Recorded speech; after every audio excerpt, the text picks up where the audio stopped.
All right, good morning, everybody. It is 11 a.m. Mountain Time, so we're ready to start our KCP winter webinar series. I'd like to welcome you all on board this morning.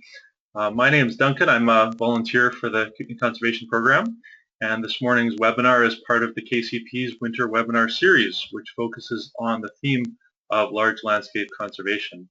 And this morning, very happy to bring to you a great presenter. Before we get to him, though, a little bit of webinar information for you. This webinar will be about 45 minutes, and we will have time for some questions at the end. You will be on mute for the duration of the presentation, so we won't have any feedback sounds, but you do have the opportunity to ask questions in your question chat box, which is on your GoToWebinar presentation panel. Only the organizers will see these questions, but I'll gather them up, and if appropriate, I can respond back later, or we can save the questions for after. This webinar will be recorded and available on the KCP's website. And the next webinar will be on March 9th, and will feature Gary Howling of the Great Eastern Ranges Initiative, linking the landscapes and landholders of Eastern Australia. So without further ado, very pleased today to welcome Mr. Shawn Johnson to the webinar. He is the Managing Director for the Center for Natural Resources and Environmental Policy at the University of Montana, and an instructor for the Center's Graduate Certificate Program in Natural Resources Conflict Resolution. Great to see Shawn on video there. Shawn also organizes and leads strategic planning and capacity building workshops for a wide variety of organizations focused on natural resource policy and management, and has served as a facilitator and mediator on issues ranging from land use planning and forest management to conservation priority setting and regional collaboration. And in May 2011, Shawn helped to organize and convene a group of large landscape conservation practitioners that led to a new network of practitioners throughout North America who are working to improve community and conservation outcomes at the large landscape scale. The Practitioners Network for Large Landscape Conservation, which Shawn is going to be talking a little bit more about today. So he'll introduce the collaborative efforts in large landscape conservation initiatives, and will share research and associated discussions that led to the creation and formation of the Practitioners Network. And he will share work and accomplishments of the network, as well as its role in the future of large landscape conservation. So obviously very lucky to have Shawn on board today. And I will change the presentation and the view over to Shawn's screen here. And I will get out of the way and clear the way for you, Shawn. Thanks so much for being with us. All right, very good. Well, thank you, Duncan. Thank you, Dave, and everyone over there at the Kootenai Conservation Program. Really happy to be with you this morning, and welcome to everyone there out in webinar land. Nice to meet you, at least see you here for a moment. At Duncan's urging here, I'm coming at you live so you can see my face a bit before we jump into these slides.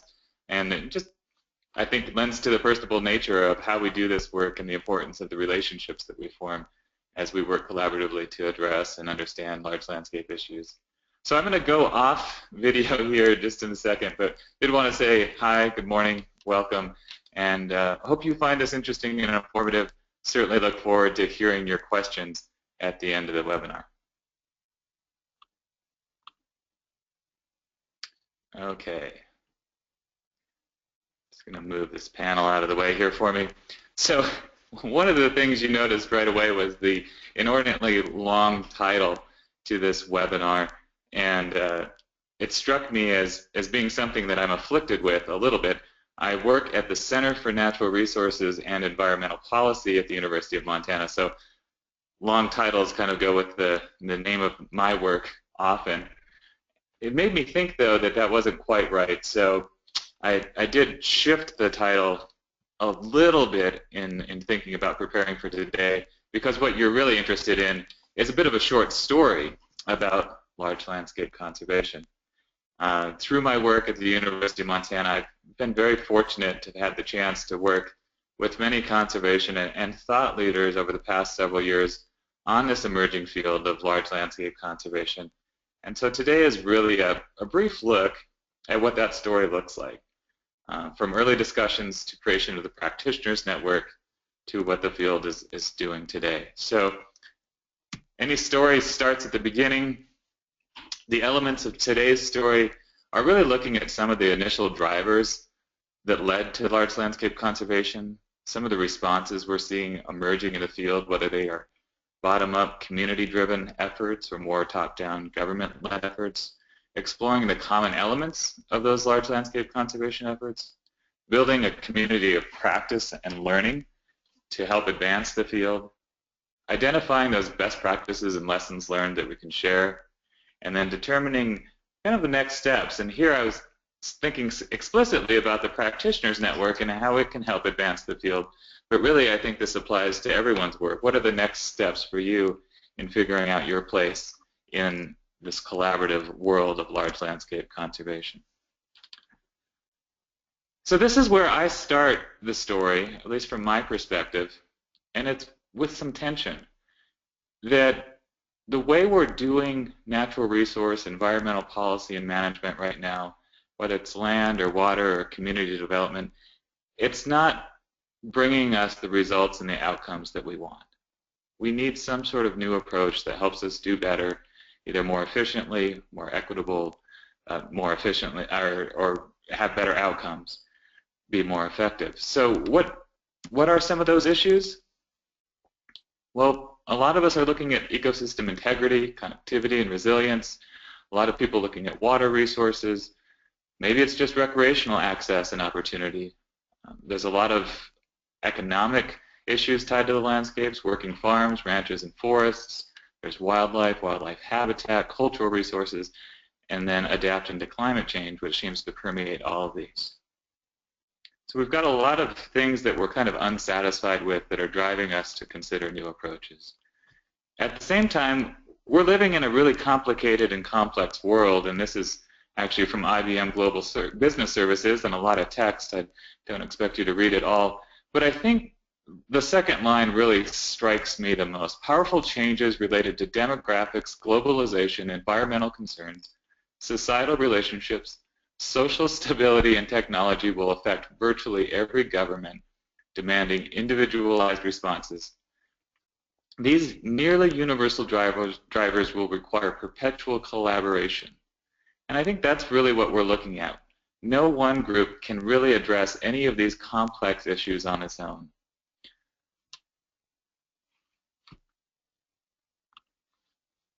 Another contextual piece, this one from the Stanford Social Innovation Review, for those who have been reading the collective impact literature that comes out of there, they're really looking at how do we look at large-scale social change as something where we can collectively not only coordinate but start doing work together. And they say large-scale social change requires broad cross-sector coordination, yet the social sector remains focused on the isolated intervention of individual organizations. So again, a tension about this business as usual and where we need to go if we really want to be effective in addressing some of these issues.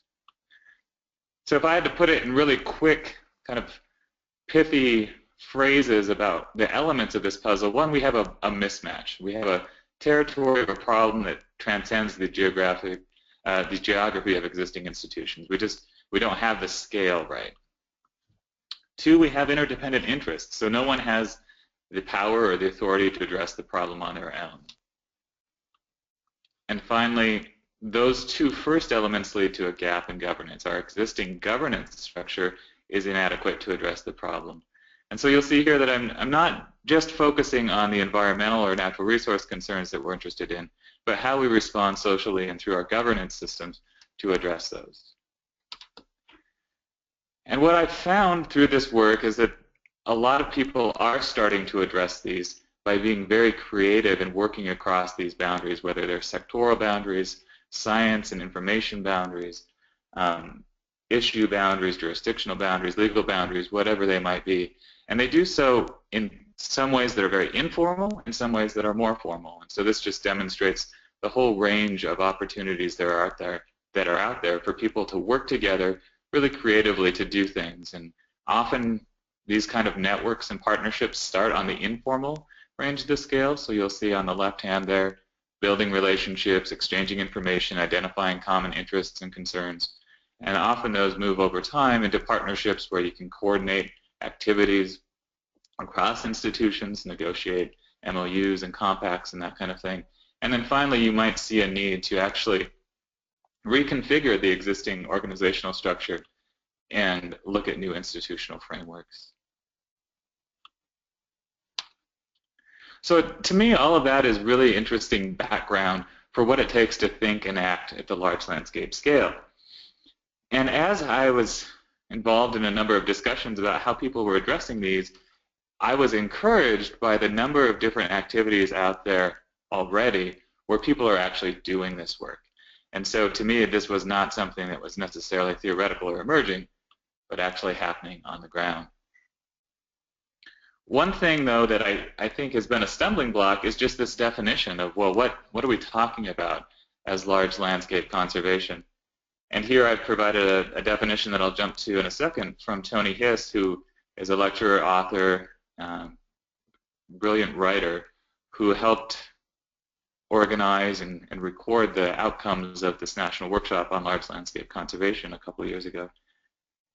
We, though, at the university and through our partners, we'd started with large landscape conservation simply as a three-tiered definition, that it had to be multi-sector, so at least private and public partnerships had to be part of a large landscape conservation effort. It had to be multi-jurisdictional, it had to span those boundaries, those legal jurisdictional boundaries. And it had to be multi-issue, so it couldn't just be about a single species, but really thinking about how does the whole system within a landscape generate the kind of environmental, social, economic outcomes that lead to a healthy and resilient place. I think Tony Hiss captures that fairly well here. It's a little bit of a paragraph-long explanation, and I think that's something you'll see when you ask people, what is large landscape conservation? It's not usually just a one-sentence answer, but a bit of a paragraph. Here he says landscape-level conservation is a different way of making sense of the world, of assessing and nurturing its health that steps beyond the laudable but limited 20th century practice of designating reserves and cleaning up pollution. This is a wide-angle, big-picture view of things, and it sees every landscape, designated or not, as an intricately connected community of living beings sustained by a wide-ranging community of people. So really making that connection between a wide-ranging group of stakeholders who care about, who sustain, who steward a place, and make it a viable and fun place to live. So back to the storyline here, I was really struck by how many people are doing this work. In the United States, for example, we have something called national heritage areas. These places are led by a story. It's a story of place and of history and of culture, but it's on a landscape. And so those are landscapes that are being sustained for their cultural heritage and what it brings to the people who live in those landscapes. You may be familiar with the Landscape Conservation Cooperative Framework, in part because it extends into Canada. I'm not sure anyone asked you all up in Canada about that when it started, but this really came out of the U.S. Federal Fish and Wildlife Service. And it's a new way to organize the landscape around the geographic biophysical world. And I think it's had some success and certainly provided a new framework for thinking about large landscape conservation. Another federal department, the U.S. Geological Survey, has national climate change and wildlife science centers that are organized around large landscapes that are networked with the LCCs, the Landscape Conservation Cooperatives, and support and inform them. Another U.S. federal effort, these are collaborative forest landscape restoration programs. This is the U.S. Forest Service. This is more of a citizen-led group, but these are city-based green space alliances. The Metropolitan Green Space Alliance is active in a number of the major metropolitan areas around the United States, looking at a landscape scale approach to really green space within the metropolitan framework. These are groups like Chicago Wilderness, Houston Wilderness, the Intertwine Alliance in Portland, Oregon, Amigos de los Rios in Los Angeles, and so on. And so as we were taking a look at some of these federal efforts, people were saying, well, you know, I'm doing large landscape conservation work in my backyard, and I'm doing it with my land trust and my local conservation organization, and we're networked with our governmental agency, whether it's at the state, provincial, or federal level. And I'm also connected to some of the national organizations like the Nature Conservancy and Trust for Public Land and others. And we're working at the large landscape scale, so isn't that what we're doing? And it did fit the definition. And so in partnership with the Lincoln Institute of Land Policy, the Regional Plan Association, we started taking a look at how many people were actually doing this integrated, holistic, network systems approach to large landscape conservation. And a lot of people are trying to figure this out. This was a survey done by Regional Plan Association in 2012 and 2013, and they found almost 150 different efforts in the 13 Northeast states in the United States. And then through my work at the University of Montana in partnership with some others here in the West, we looked at the Rocky Mountain West and found a similar number, about 121 organizations that were doing this kind of work. And what we found was pretty interesting. We looked at a few characteristics, and I'll share those with you briefly so you can see really how these were structured. So I've got a couple of those slides, but first I wanted to just emphasize here, and this is looking a bit at a geography that I think we're all familiar with. You know, it's not just that these entities, whether they're state-led, provincial, federal, or on the ground or bottling up, they're networked and they're overlapping and they're intersecting. So this is a great slide that you may have seen. I think this comes from Dr. Theobald from Colorado State. But this is the geographic area of the Great Northern Landscape Conservation Cooperative. It's also the landscape of the Greater Yellowstone Coordinating Committee, of the Wyoming Landscape Conservation Initiative, the Arid Lands Initiative, the Kootenai Conservation Program, the Blackfoot Challenge, Rocky Mountain Front, Big Hole Conservation Alliance, Crown of the Continent, Interagency Grizzly Bear Committee, Washington Connected Lands, Columbia Basin Federal Caucus, Intermountain West Joint Venture, Yellowstone to Yukon Conservation Initiative, the Western Governors Association, Can Wildlife Directors Council, and others. Right? And so we're seeing not just that these are occurring in specific landscapes around specific issues, but they're networked, they're intersecting, they're overlapping, often around some of the same issues and sometimes involving some of the same entities and players.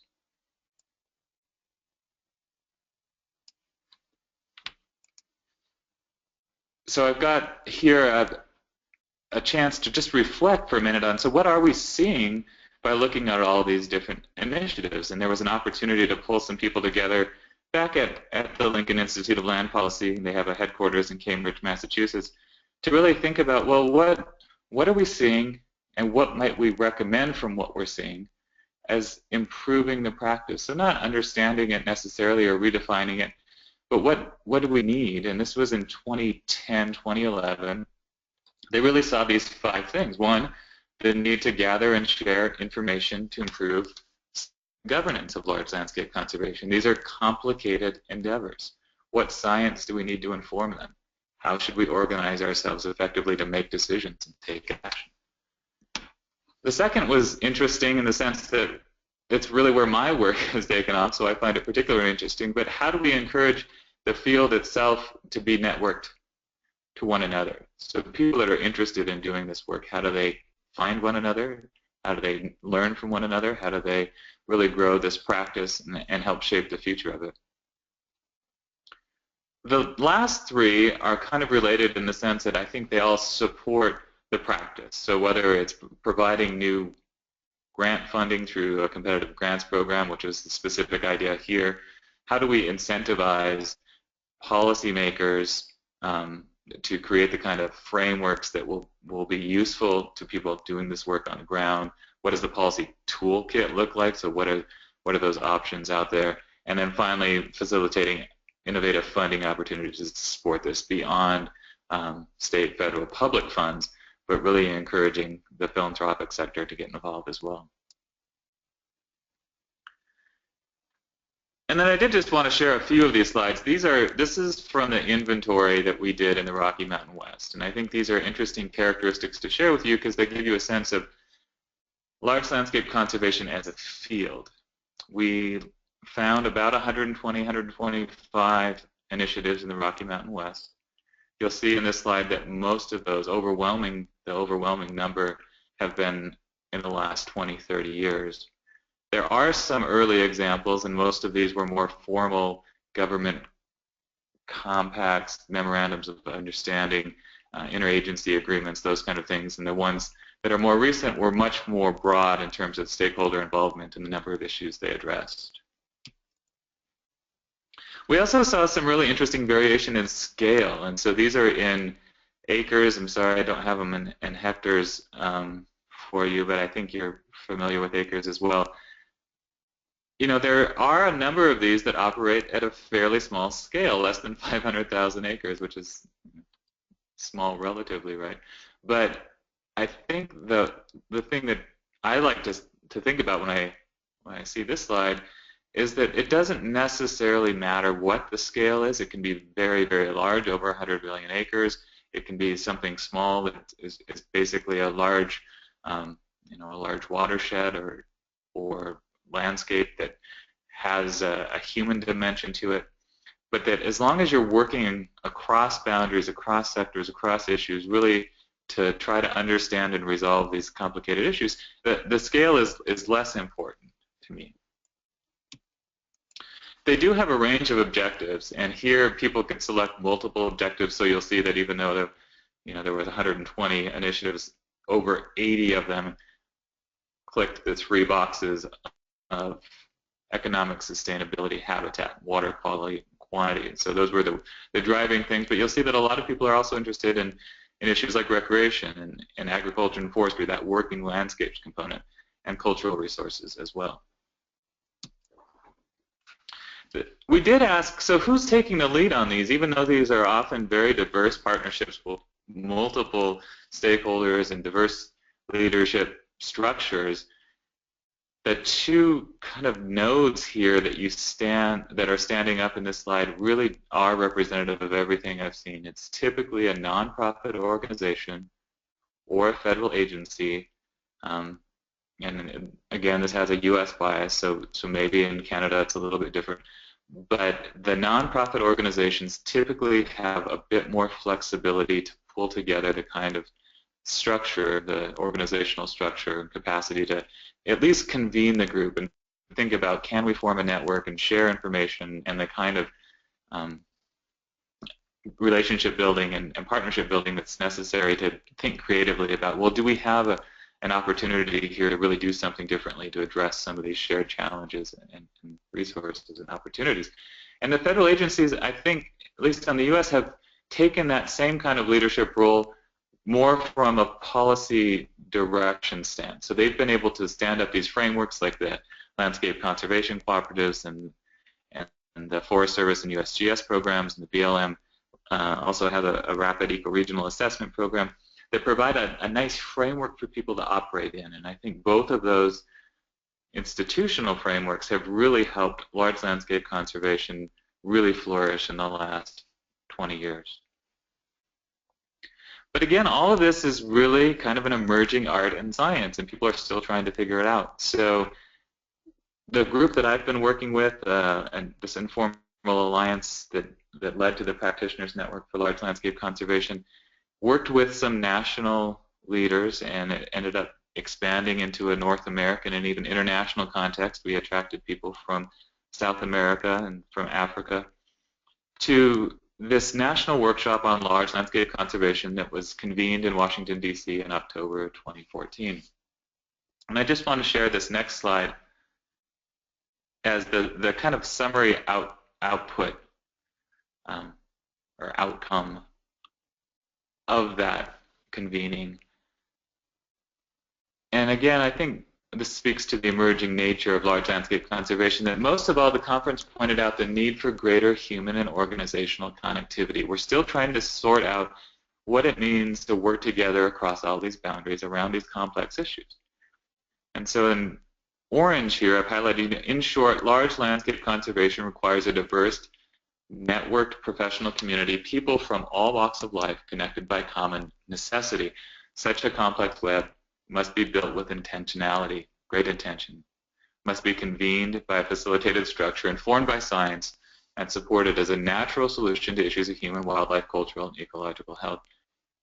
And I think, that's a huge mouthful, and it is complicated structure, but in a sense, I think it does make sense that what we're talking about is reorganizing kind of our institutional, our human connectivity at the landscape scale to make sure that these places really are able to flourish. And so all those conversations, led a group of people that I've been working with to say, well, let's take it upon ourselves to form some sort of network of people doing this work. So whether you're a federal agency, a state agency, a provincial agency, a land manager, nonprofit leader, academic, philanthropic sector, whoever you are, let's provide that opportunity to come together and really share what's happening from your perspective.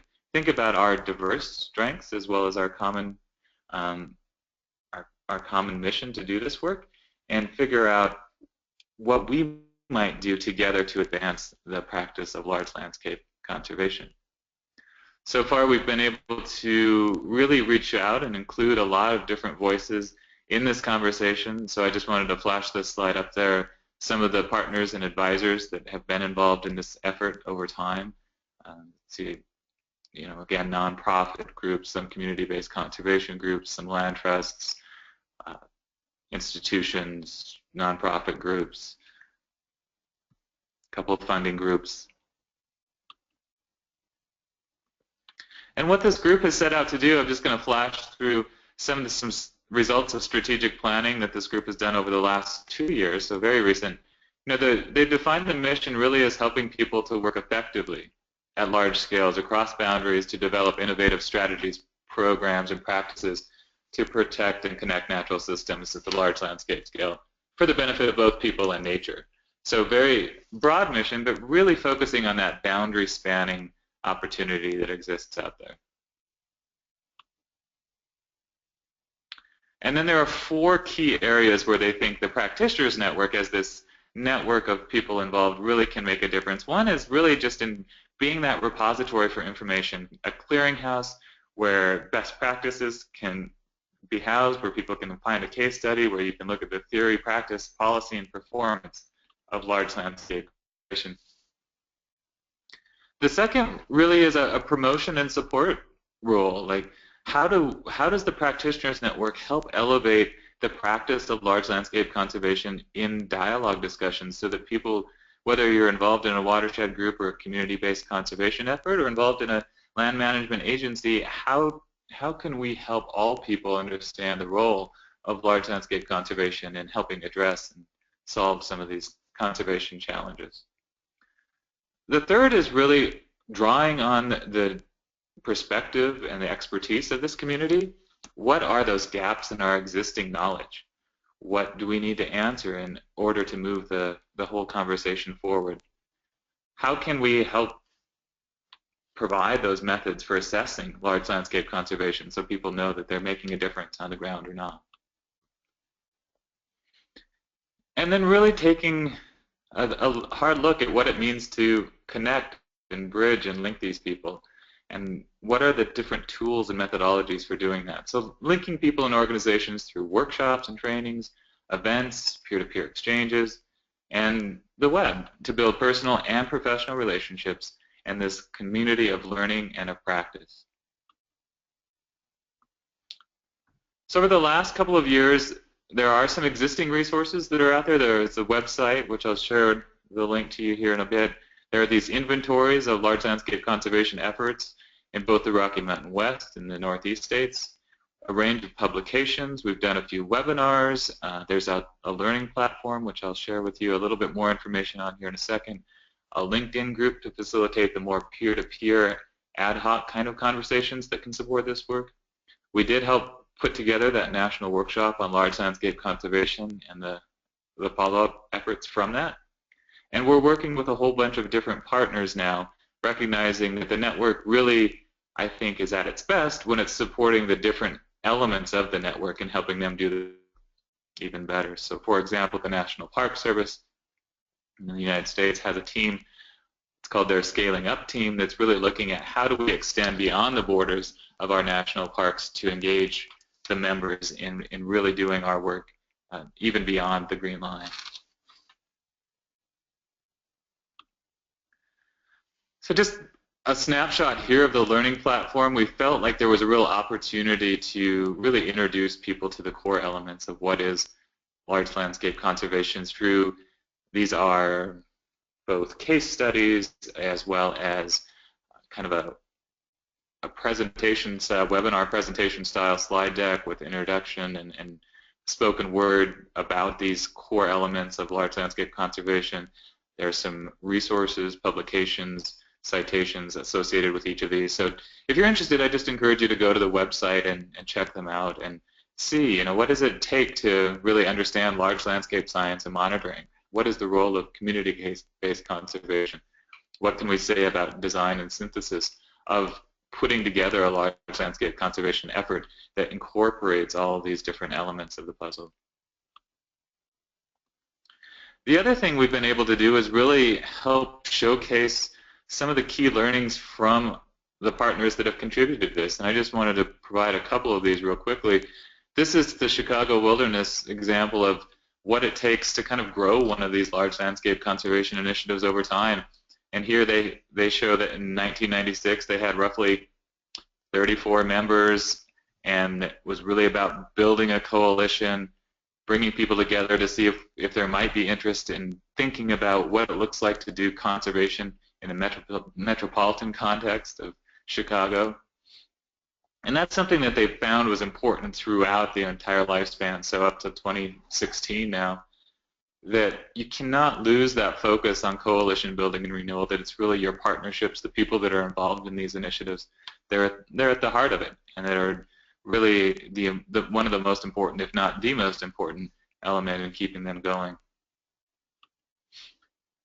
And then they kind of mark their lifespan to date through a series of different initiatives and efforts. And so here they're showing that, you know, there really was this growth period where they got some federal funding, some seed funding to do some initiatives, and they spent really that money of doing some research looking at biodiversity and other issues in the area, and went through a real period of growth, both in terms of their partnerships, but who they were involved with. And so they extended into a couple of different organizational directions, including establishing a corporate council and really starting looking at membership contributions as part of their sustaining organizational structure. And then they really developed, you know, much later in life around probably what they're most known for today, which are these 4 key elements of their work. It's around greening infrastructure throughout the metropolitan area, really focusing on climate action in the region, a real focus on restoring nature as well, and then finally on really connecting to the youth of the region and this program they have called Leave No Child Inside. They also found that there's this partnership with the Metropolitan Green Spaces Alliance, a national North American alliance that helped them understand their story in the context of what other communities were doing. So I think, you know, what we see over and over in this large landscape world is these connections are what really helps facilitate action and activity and refining of thought and then coordinated action over time, but that it does take time, and there is this natural kind of evolution and progress from conversation to networking to understanding to doing work together, and then looking at what that work is accomplishing. And because it's so complex, a lot of this work occurs in action networks, and this is a slide from Lynn Scarlett, who is former acting Secretary of Interior in the United States, where from her perspective she sees within a landscape you've got all these different actors, and depending on the particular issue, whether it's water quality or habitat corridors or economic viability and sustainability, you might mix and match who's involved in any particular effort or project, but that all people are the same action network and are connected to one another and share a common vision for a viable and resilient landscape. So what is the Practitioners Network currently working on? Our recent activity, our 2016 work plan, includes a primer on large landscape conservation. So this is really an update on the publications that are on our page so far. How can we synthesize that information and share it back, update it in a way that's really something that the practitioner can grab onto and really understand and use in their day-to-day work? The second is a survey of large landscape conservation across the United States. There's two elements of this. One is to try to update our inventories and see who's doing this work.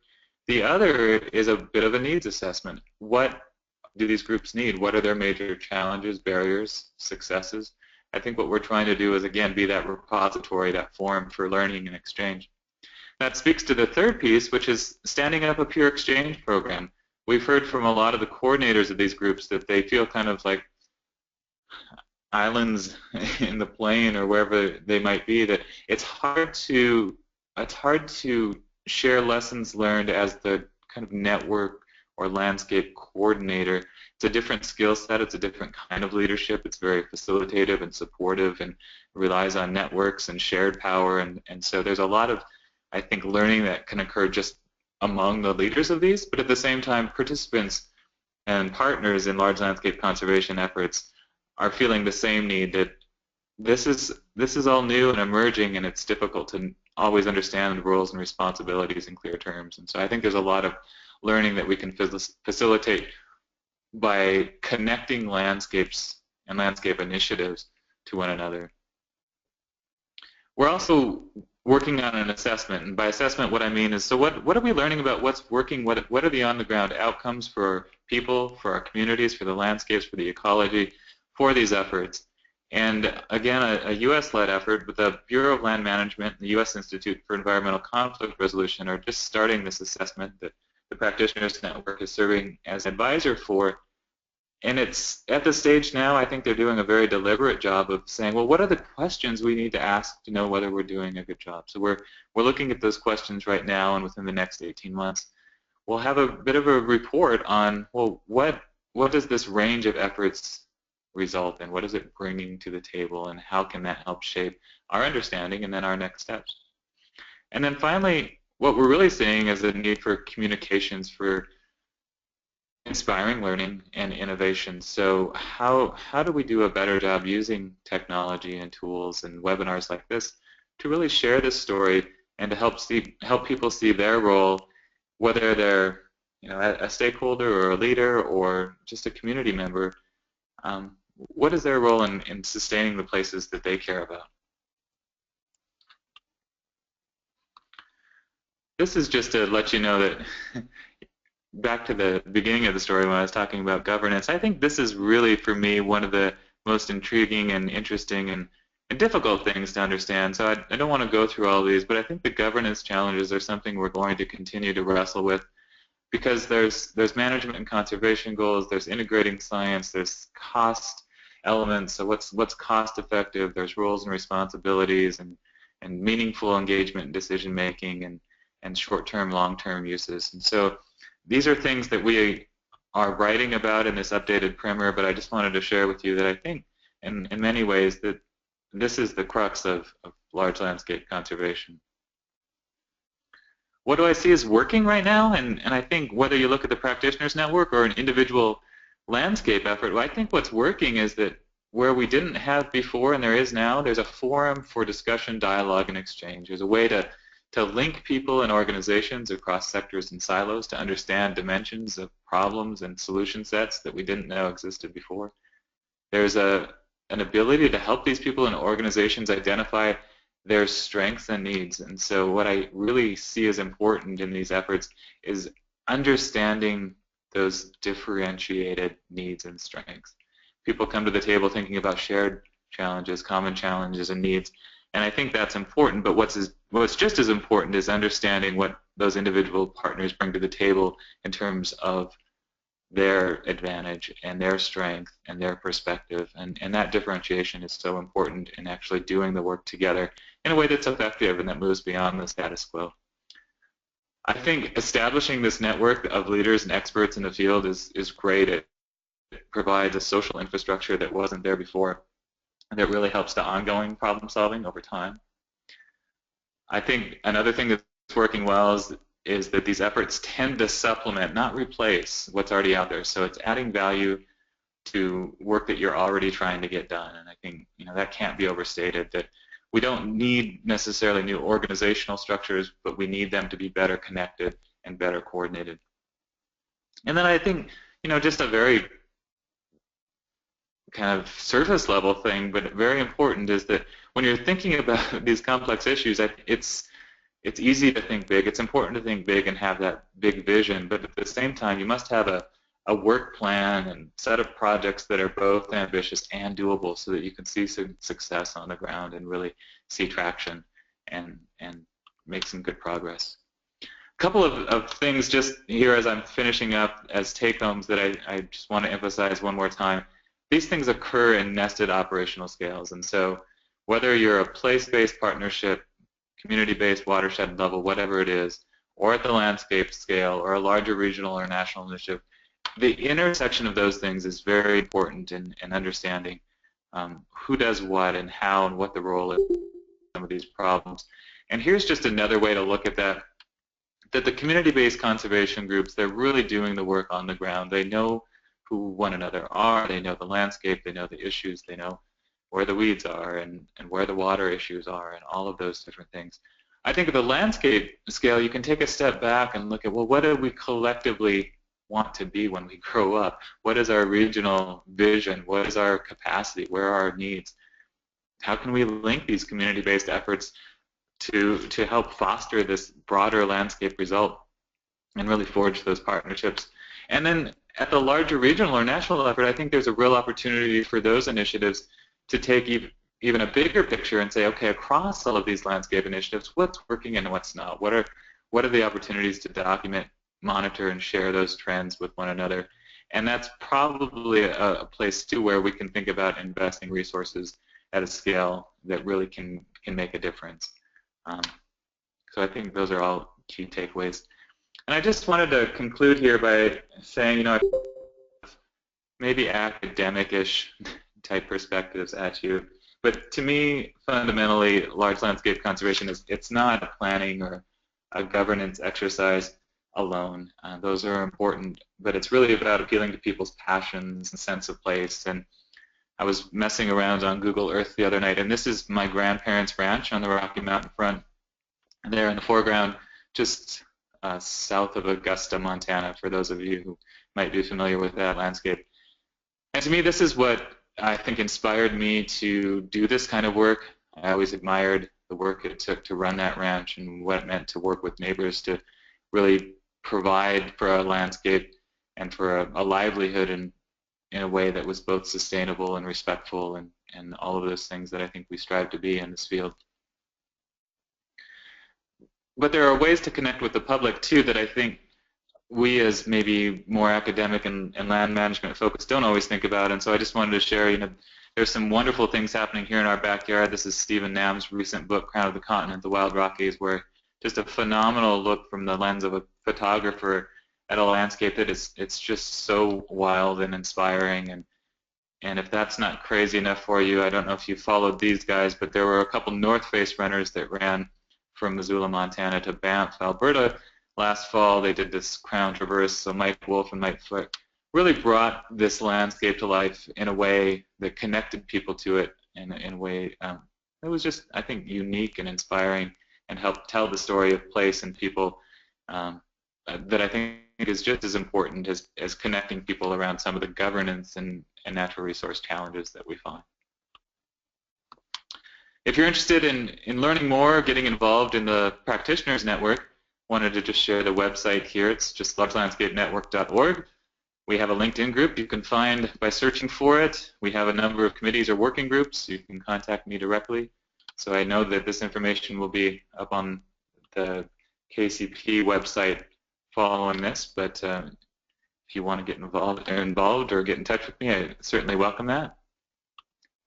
How else to get involved? I certainly don't want to say we have on the large landscape conservation work. There's a lot of fabulous work happening right now, and so whether it's through the KCP or the Living Landscape Server, the Landscape Conservation Cooperative Network, the Global Landscapes Forum, Landscapes for People, Food, and Nature, the Roundtable on the Crown, any number of these efforts I think are doing some fantastic work, and what we're trying to do through the Practitioners Network is try to share those lessons across the different groups and organizations. So with that, I will conclude my remarks. I hope I wasn't too long-winded there. Certainly enjoyed being with you and sharing this story with you this morning, and look forward to any questions you have. I did just want to leave a couple of questions here again from Tony Hiss that I think really speak to where this field is. So he says, what is next? People may need some time to assimilate the ascendancy of a new insight, a permanent expansion in the perception of landscapes. No more NIMBY, not in my backyard. There's only one backyard, and it's our care and our delight, our inheritance and responsibility. So when you gain a new capacity, where will you set your sights? If someone gives you a telescope, what will you look at first? So thank you, and with that, we'll go to questions. Awesome. Thanks. Yeah, thanks so much, Shawn. That was great. I'll flip on my video again here just because I know it's easier to chat and view. If you want to do the same, that would be great. Perfect. Yeah, happy to. Yeah, that was awesome. I know I really learned a lot in that, and I know we've been getting questions throughout the presentation here. So I've gathered up a few of them. If anybody does have additional questions, feel free to type them into your question chat box, and I can bring those up. We've got a few minutes to go over those. So the first question here from Rick is, he's wondering how your work is funded. Sources of funding, which speaks to capacity to actually undertake this initiative. Yeah, he's really interested in the topic, but wants to see where you have your capacity from. Yeah, so great question, and I think something everyone's struggling with. For me personally, I'm an employee of the University of Montana, and our funding comes partially through the university and through a long-standing partnership that we've had with the Lincoln Institute of Land Policy, which I think is one of the thought leaders, at least in thinking about large landscape conservation. They're also supporting this practitioners network. Just recently, 2 other foundations have started supporting the practitioners network for large landscape conservation, the Bechtel Foundation out of California and the Doris Duke Charitable Fund. But yeah, it's a big challenge, and I think what people are seeing are needs to really understand that funding question from both an organizational structure, how do we fund and facilitate the large landscape groups that are doing this work, but how do we also fund the project work? I think people tend to be better at funding projects or finding funding for projects. I've got some partners in the Chesapeake that I think are doing a really good and innovative job thinking about how their large landscape perspective is helping the federal government achieve goals under, for example, the EPA's clean water rules. And so what they're saying is they've actually been successful in getting federal funding to help the government achieve those like TMDL thresholds because their analysis at the large landscape scale has been proven to be more effective at finding those opportunities for reductions at a lower cost. And so I think those are the kind of things that we need to be thinking about and exploring, but yeah, it's definitely a difficult question and a good one.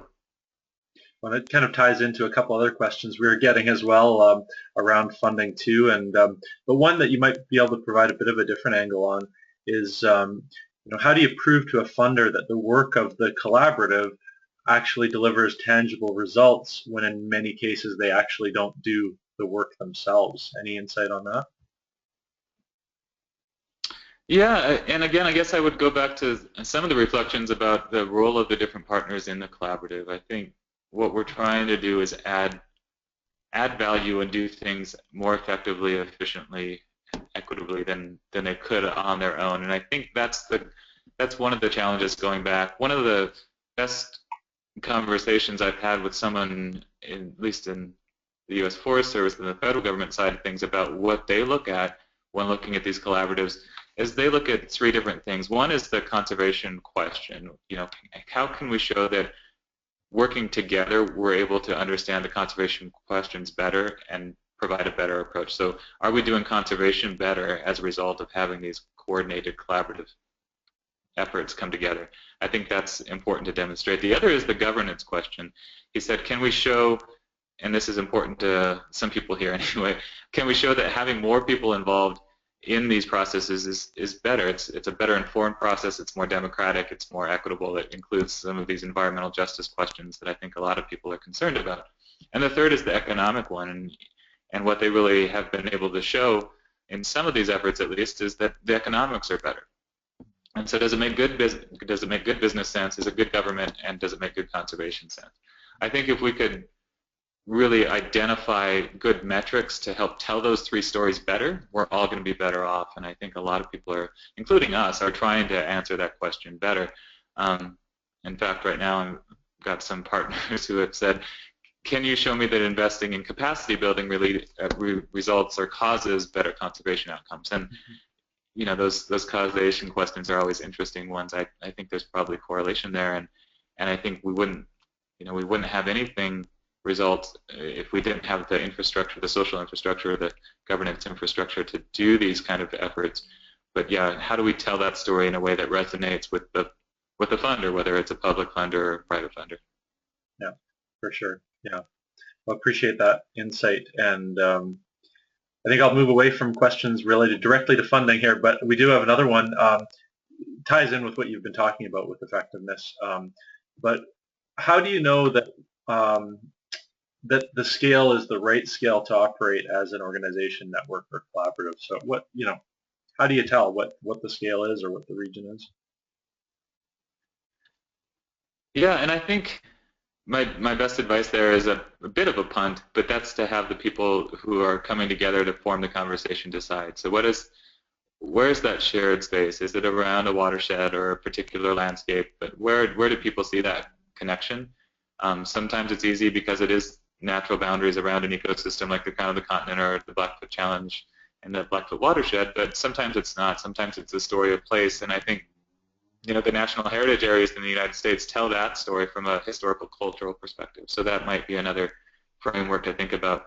But it's really dependent, I think, on who's at the table. And so what does your shared community look like? What are their shared interests? And how do you define this space that reflects that shared territory? Well, yeah, no, that's a great response, and I'm sure everyone is different. Perfect. Well, I'm not seeing any other questions popping up here. So maybe what I'll do for now is we can leave it at that. I know you've said you're open to follow-up questions or conversations, so really appreciate that, and really appreciate, on behalf of the KCP, your time today and sharing. Yeah, just a wonderful resource to have access to through this area. So thanks a lot. Well, yeah, thanks to everyone who joined, and yeah, please do follow up if you have any questions. Certainly would welcome the opportunity to chat with you. Thank you. Great, thanks, Shawn. And I should remind everybody, this webinar will be available for colleagues who couldn't attend on the KCP's website in the near future. And also there is a webinar next week, and you can go on the KCP website again to register for that one. So thanks again, and have a wonderful rest of your day, everybody. All right. Thanks all.